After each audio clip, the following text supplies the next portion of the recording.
Everyone has a plan. Everybody has an agenda. And those who don't are part of somebody else's. Welcome to overidonTV, Episode 3. Details. What is an overidon?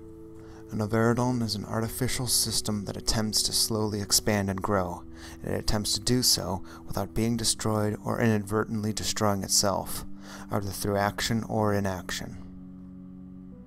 So, what's the plan? Oh, well, I just want to live my life, be a good person, show up, and, occasionally feel good. Okay, so then why are you looking up weird videos on YouTube? Why is your chair black? Well, I could probably help you with that one. The reason why your chair is black is because you're an adult. Now, there's a major difference between a child and an adult.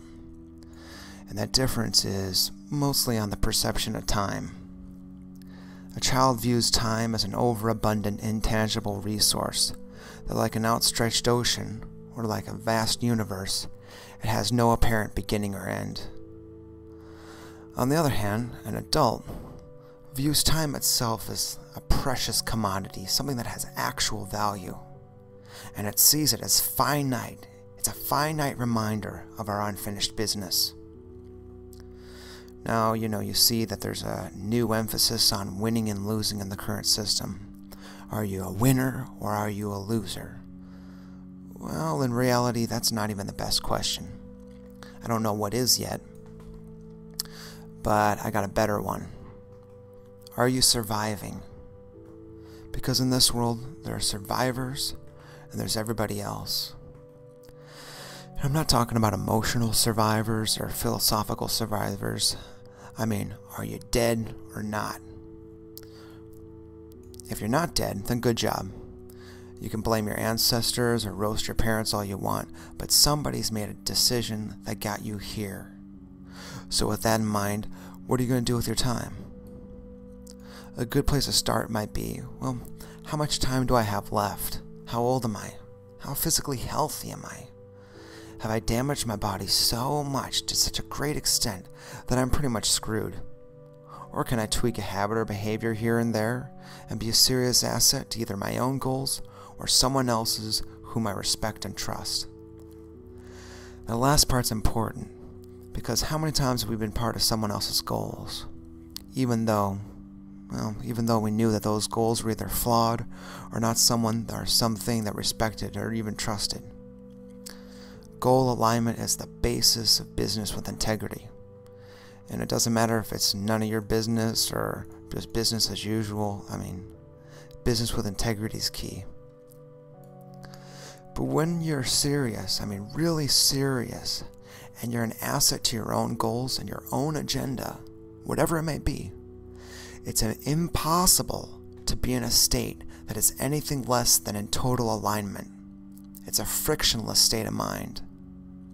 And the closer you get to that, the more it becomes apparent. The backsliding and the self-sabotage becomes so obvious. It's like, okay, it's not as frictionless anymore. I'm creating friction. Most of the friction that we do ourselves. This is even more so if the goals change over time or if they evolve over time. Actually, if the goals evolve, that's a good sign that you're being honest with yourself. Because, when do we start on an adventure or a big process and end up going to the same destination? Usually we choose a different target along the way. It's completely natural because our values change. And if your values don't change, that could be a really good thing too. If you're like steadfast, you have noble values, that's going to be a guiding light for the rest of your existence. But for most of us, we get new information and we have certain tenets that we stand by.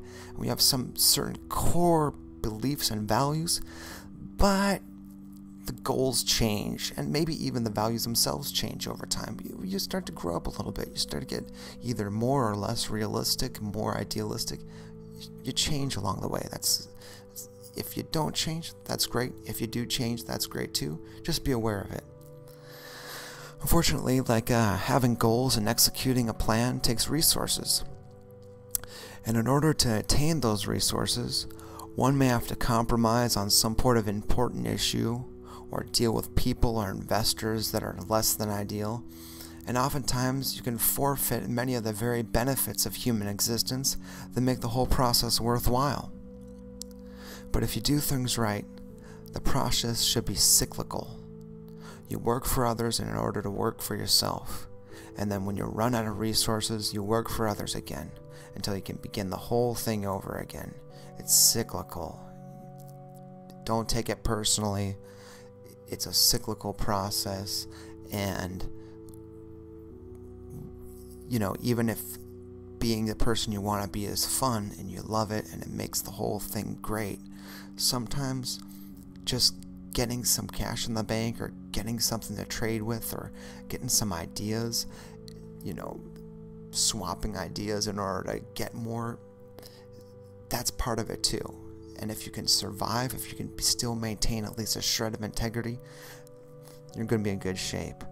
And hopefully learning and refining the fruits of the work and the system itself happens after every cycle. That's the hidden benefit, is that if you're willing to participate in the cycle, then you're going to make some change along the way you may never even intended.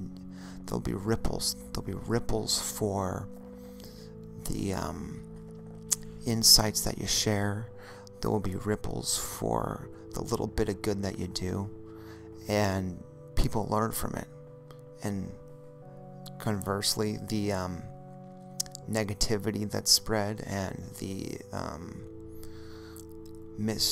misplaced loftiness or intentional disinformation, that'll have ripples as well. You can call it karma, you can call it golden rule, you could call it whatever you want, but there are consequences for all sorts of types of interaction with the system. And that's exactly what we're doing. We're interacting with the system.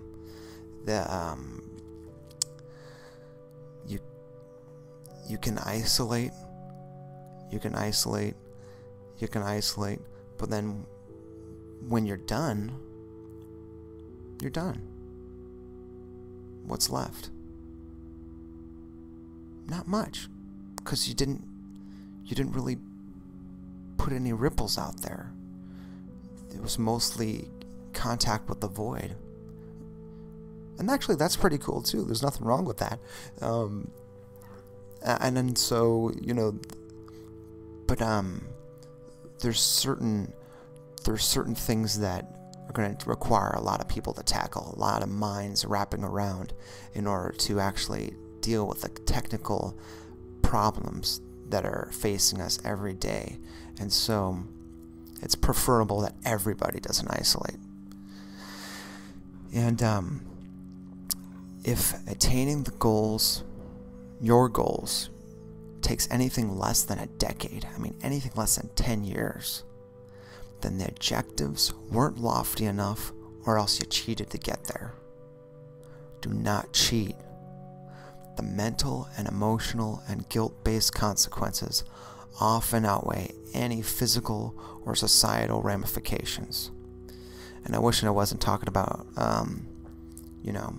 wish I didn't have to bring that up, and I double wish I wasn't talking from experience here, but it's much better to take a long time to reach a goal and get there with the minimum amount of mental guilt and self-stress as possible, because that way moving to the next bigger goal won't seem as big of a deal. It'll just seem like a step along the way.